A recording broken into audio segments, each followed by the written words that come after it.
Lampas-anim na buwan ang mga biktima ng paputok na isinugod sa East Avenue Medical Center, mas mababa kumpara noong nakaraang taon. Bukod sa mga naputukan, may mga isinugod ding biktima ng ligaw na bala at mga nasangkot sa rumble sa gitna ng pagsalubong sa bagong taon. May ulat on the spot si Julius Segovia. Julius?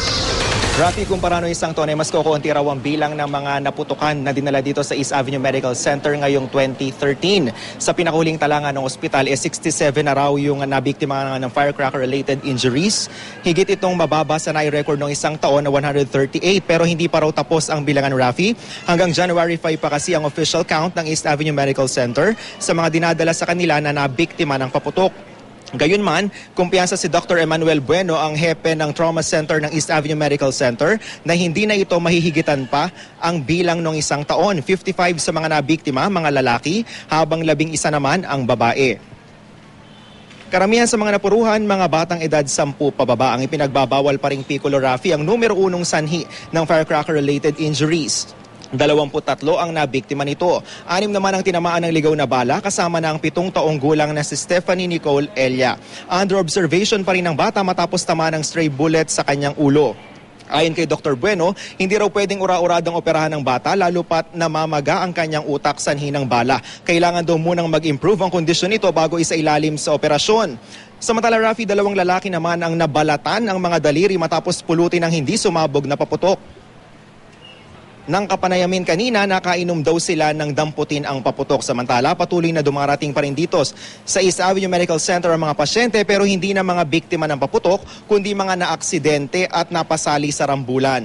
Napasugod nga dito kanina sa ospital ang 69 anyos na si Lolo Jose matapos mabalita ang dinala sa East Ave ang kanyang 20 anyos na pong si Michael. Di umano, natagpuan na lang daw sa may kanal sa Barangay Rojas District sa Quezon City si Michael na duguan ang muka.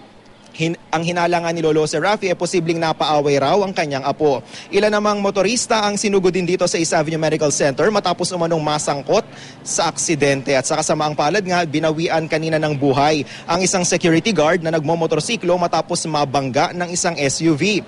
Nananatili namang naka-alerto ang mga nurse, doktor at medical staff dito sa East Avenue Medical Center sa patuloy pa ring pagdating ng mga pasyente. Rafi, dito rin sa East Avenue Medical Center magkakaroon ng assessment ng DOH sa mga nabiktima ng paputok sa buong bansa ngayong tanghali. At yan muna ang pinakasariwang balita mula pa rin dito sa East Avenue Medical Center sa Quezon City. Balik sa iyo.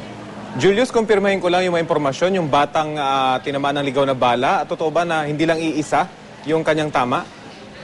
Rafi, ang impormasyon natin mula kay Dr. Bueno, mukhang isa lang ang tama dito nga sa ulo dumiretso, yung tama ng bala. Ngayon, under observation siya at medyo critical nga yung kondisyon ng bata at hindi daw ito kailangan, Rafi, na agad operahan dahil nga medyo namamagaro yung utak at baka makasama pa doon sa bata. Kaya sa ngayon, binibigyan na lamang daw muna siya ng dextrose, antibiotic at steroid para nang sa gayon ay mag-improve yung kanyang kondisyon, Rafi. At Julius, nabanggit mo yung ibang nakapanan mo ay lasing. Meron din bang naka-separate, kumbaga yung tala ng DOH tungkol dito sa mga ganitong impormasyon? Yung mga lasing na nagpaputok, yung mga lasing na nakapulot ng mga paputok. Dahil importante yan para sa pagsalubong sa 2014, kumbaga ma-distinguish kung ano yung mga kailangan pang resolbahin na problema. Actually, Rafi, yung mga nakapanayam natin dito kanina, talagang yung mga lalaki edad 20 pataas, halos lahat sa kanila, nung natanungan natin, kahit daw gustuhin man nilang hindi magpuputok, dahil nga nakainom, wala nang nagawa, kundi ayun nga, medyo nagkaroon ng diferensya yung kanilang mga daliri. Pero sa ngayon, Rafi, wala pang official count ang DOH tungkol dito, o kung may separate count ba, dahil magkakaroon sila ng press conference mamayang 1:00 ng hapon, antabayan na natin yan kung sakaling magbigay sila ng kaukulang datos o bilang man lang dyan sa iyong tanong kung meron bang separate number para dito sa mga nabiktima nga ng paputok dahil nga sila nakainom, Rafi. Okay, maraming salamat at Happy New Year, Julius Segovia. Happy New Year, Rafi.